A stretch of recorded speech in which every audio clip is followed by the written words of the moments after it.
This is a 1974 BMW 2002. More importantly, my 1974 BMW 2002. And this is also a very Doug demouro or Hoovie's Garage style video. Mainly Doug demouro. Thank you, Doug. But today I'm going to be telling you exactly why these vehicles are going way up in value by every moment.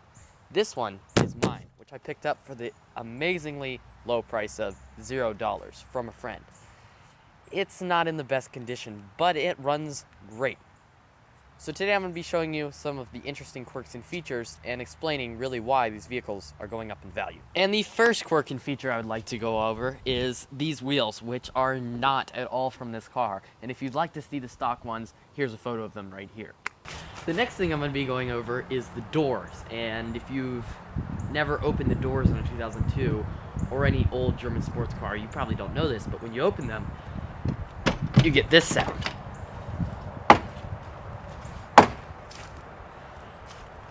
Now, it may sound like your car is really broken, which when I first bought it, that's what I thought. But some old guy I knew told me that that's just how the mechanism worked. And to further prove that, it's the same on my Porsche.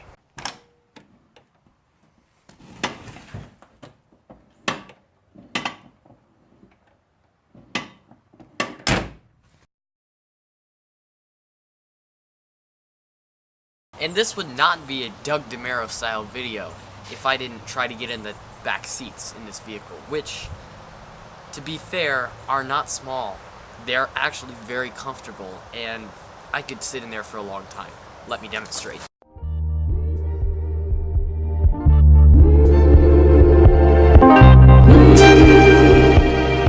I'm comfortable. I have plenty of legroom. I can put my feet up underneath the driver's seat, and my knees are fully extended. I'm 5'9", and this is totally comfortable. I have headroom. The only thing is, if you lean back, you'll hit the rear window, which could be not so good if your window was cracked, then it might break. Right out. Under the hood, the 2002 isn't very impressive. It's a BMW 4-cylinder from the 70s, so prone to leak oil and coolant sometimes. Especially mine is not super amazing looking. You can see it's obviously been repainted and it's a little dirty down here, but it runs very nicely. Another quirk is the fact that the hood cannot be slammed down from the outside. You must get in the car and pull this little latch, and then it hooks. Now that's useful and also unuseful. Well, I don't even know if that's a word, but it's useful at times and also not useful at other times. Because if you just shut the hood, for instance, if it broke down, and you were just about to open, then you just slammed it down, that doesn't do anything, so you gotta come in here. But one time, I jump-started the car, and I forgot to close the hood, and I didn't know, because it was the first day of owning it, so I just pulled the lever back, and I was good. The 2002 also has these vent windows, which open with a knob instead of a latch, like most cars from the 70s. That's as far as they open. Enough to reach your hand out, so you could almost reach out and get mail, but I don't see why you wouldn't just use this window.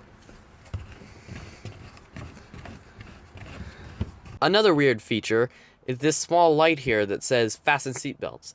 Most cars in the 60s and 70s came equipped with these because of the United States' new safety regulations. But mine doesn't work, so it's kind of just a hood ornament. It also comes with not at all simple to use ashtrays. You pull them out, and they pop up. Why make it pop up? Why not just pull it out?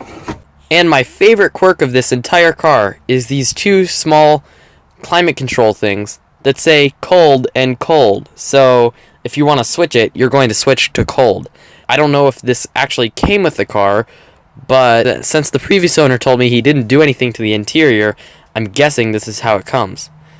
But it doesn't really make any sense to me, given that you would just slide it over and have the exact same temperature, as well as the thing on the top that says off and off. Same thing. Another one of my favorite features is the fact that it says fart right there, spelled F-A-H-R-T, which I guess is start in German.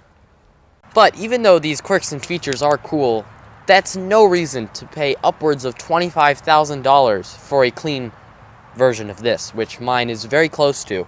The paint just isn't very good. So why do people pay so much money for this old BMW? Well, the answer is simple. Two things. First off, handling is amazing. This car handles so well and stays planted through turns. It's very amazing. It's like the Miata, small, slow sports car that handles amazingly. It makes you feel like you're going fast. And the other reason is iconic BMW. What I mean by this is, when you think BMW, you probably think M3 or 5 Series or a BMW like that. And if you look at the front end, you can see the resemblance. This was the first BMW that really had that iconic sort of round headlights and pulled back lined grille design with the logo in the middle.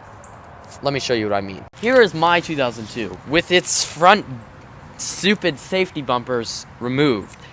And not totally removed. I still have some more work to do on that. Video about those coming soon. But here's what I'm talking about with the styling. This grille and these lines in these round headlights were very prominent in BMWs to follow.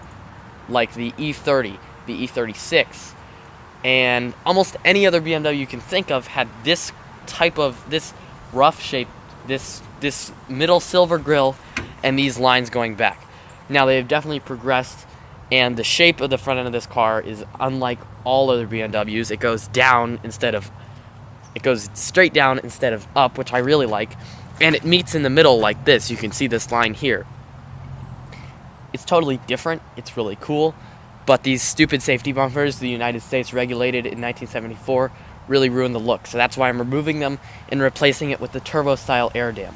More on that later. So of course, now that I've gone through everything in the car and told you a lot of its interesting features and why it's shooting up in value, I'd like to give a good thanks to Doug demouro for really inspiring me to make this video. Now I've read both of Doug's books and they are amazing and excellent. So if you would like to read a good book and you're interested in cars, please go ahead and give Doug a little bit of money and read either Bumper to Bumper or Plays with Cars by Doug demouro. They are both amazing books. Thank you again for watching. Subscribe, please.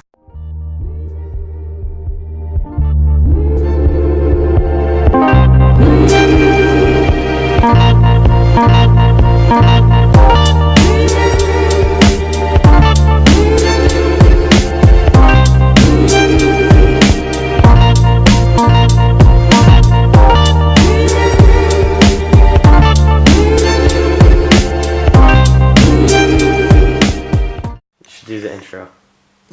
No. Did you get that? Yeah, I did. It was really funny. Today, we're just going to yeet it on this 2002 and remove these stupid bumpers because they're really dumb. Yeah, they're stupid. I hate them. Just going to yeet it.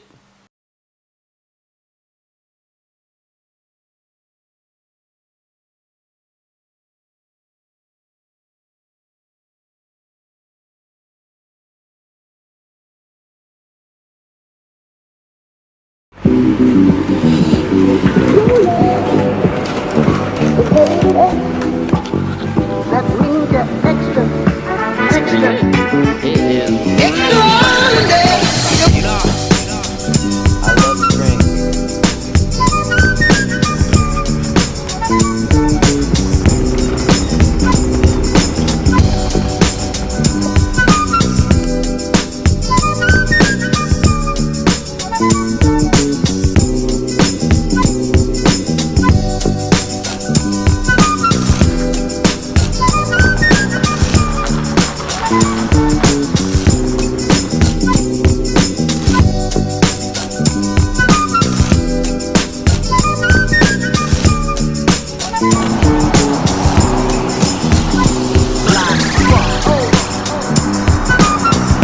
Everyone in the car community always says Miata is always the answer. I can put this big box in my Miata, so we're gonna see that.